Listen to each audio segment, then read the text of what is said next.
ஒரு சில பேருக்கு ரொம்ப அதிகமாக வருதுன்னா ஃபஸ்ட்டு குறையும். நீங்கள் நாளடைவில் என்ன ஆயிரும்னா அது படிப்படியாக குறைஞ்சு கட்டுப்படுத்தப்படும். இது உங்களுடைய சிறுநீரகத்துக்கு சப்போர்ட் பண்ணி கொடுக்கும்.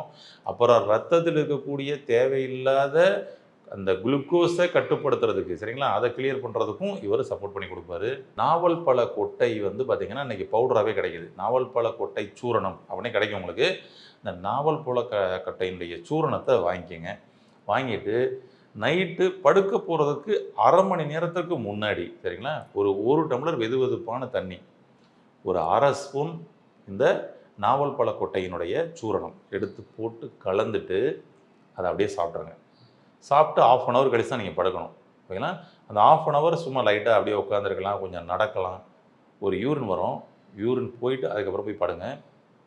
சூப்பராக உங்களுக்கு இரவு முழுவதும் தேவையில்லாமல் எக்ஸஸாக யூரின் வர்ற மாதிரி ஃபீல் வர்றது கூட கட்டுப்படுத்தப்படும்.